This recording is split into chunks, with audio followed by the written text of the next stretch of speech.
الله الذي رفع السماوات بغير عمد الصلاة والسلام على الذي تم حسنه وبهاء. Respected listeners, the month of Muharram started on Tuesday, and the word Muharram in Arabic means sanctified, something which is haram. Pre-Islam, Muharram was a month of great sanctity. In the hadith of Bukhari and Muslim, the Messenger ﷺ informed us that there are 4 special months: Muharram, Dhul Qa'dah, Dhul Hijjah and Rajab. So even pre-Islam, the Arabs, they would resist from shedding blood even in these months. Imam Suyuti rahimahullah ta'ala, he mentions that Muharram is known as the month of Allah, ta'zeeman, and out of honor for Muharram, because all 12 months in the Islamic calendar, all of them, their names were kept the same after Islam came. But Muharram was initially known as Safar al-Awwal, the first Safar. And then when Islam came, Allah Jalla Jalaluhu changed Safar al-Awwal to Muharram.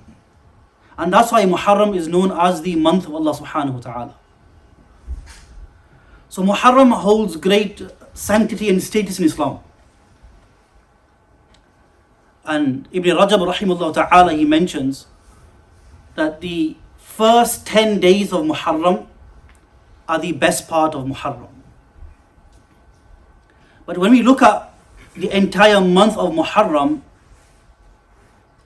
there's a hadith of the Messenger sallallahu alaihi wasallam, an authentic narration, that the best fasts after Ramadan is to fast in the month of Muharram. So there's a general principle of the ulama that this month, carrying out good deeds in this month, holds greater virtue than many of the other months. However, the greatest day in this month is Ashura, the 10th of Muharram.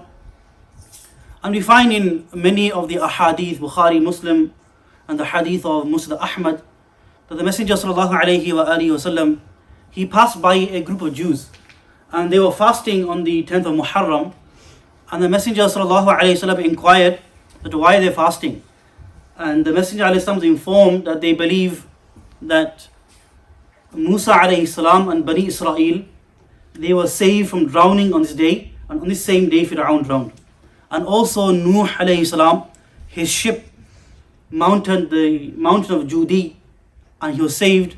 And in response to this, Musa alayhi salam and Nuh alayhi salam both fasted on the 10th of Muharram. And the Messenger sallallahu alayhi wasallam replied to this by saying that I have more right over Musa alayhi salam. And then he encouraged the Sahaba to fast on the 10th of Muharram. Now there are also narrations like in Muslim and Sahih ibn Khuzaymah, where the Messenger sallallahu alayhi wasallam not only encouraged the fasting of the 10th, but also the Messenger sallallahu alayhi wasallam, he encouraged fasting a day before, so the 9th and 10th, or as per the hadith of Ibn Khuzaymah, 9th and 10th or 10th and 11th. So it's preferable for a person to fast 2 days rather than just one. In regards to the virtue of just fasting the 10th of Muharram, in the hadith of Muslim, the Messenger sallallahu alaihi wasallam said that I hope upon Allah that it will be a means of the expiation of the sins of the past year. So the sins of the past year will be forgiven. Ulama comment on this to say it refers to the minor sins. The minor sins of the past year will be forgiven. For a person to have his major sins forgiven, the condition is to make tawbah. The next masala on the issue of Muharram is spending on one's family. Now there are certain narrations in Tabarani and other works of hadith where the Messenger ﷺ said that whoever increases his spending on his family on the 10th of Muharram, Allah Ta'ala will increase his rizq during the entire year. Now there are some contemporary people who have denied this narration and call this a bid'ah. However, This hadith has been mentioned in many books of hadith by several Sahaba, and many muhaddithun have classed this narration as authentic. So on the 10th of Muharram, it's encouraged for a person to spend on his family. And through the barakah of that, a person will see an increase in barakah in his earnings throughout the entire year. And many of the muhaddithun of the past have said that we tried it for 50 to 60 years and we found its blessings. And the 10th of Muharram is next Thursday, so we should try and fast, but also increase our spending on our family, which will be a means of barakah.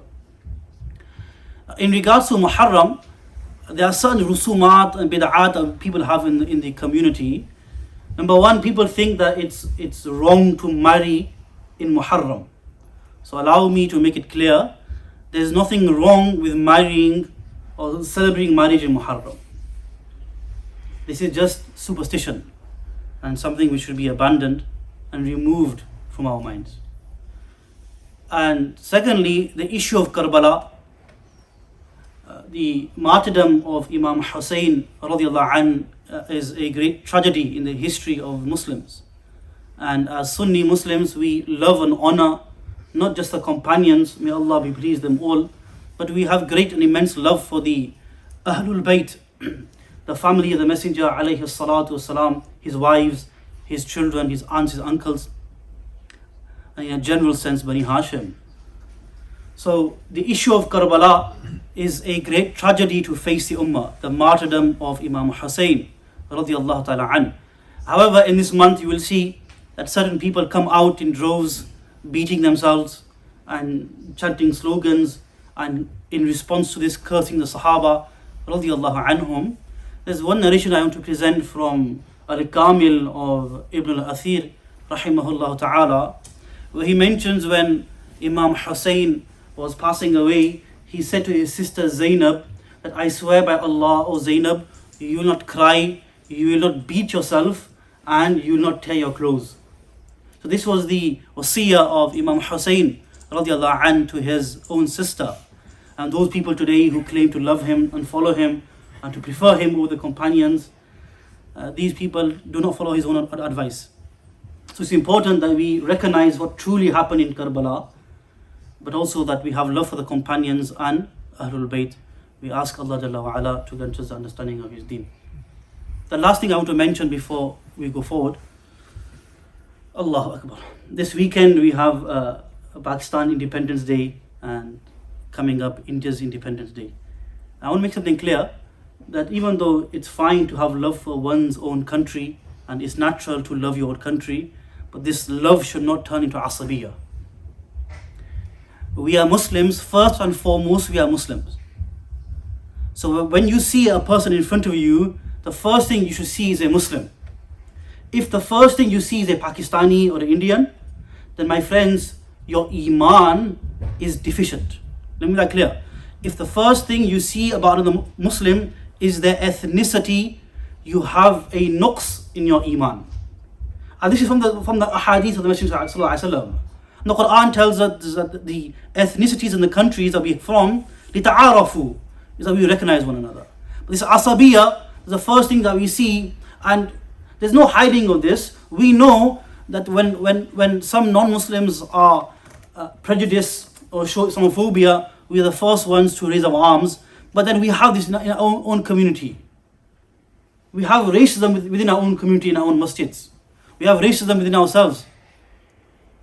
Your daughter, will you give her in marriage to somebody who belongs to the ethnicity of the country which borders your country? And why not? And my friends, ulama have made clear faisla that asabiyya is haram. So let's not look at what country we're from. I'm from Pakistan, I'm from India. No, we are Muslims. And we share the same kalima, and this is more important to us than nation border states.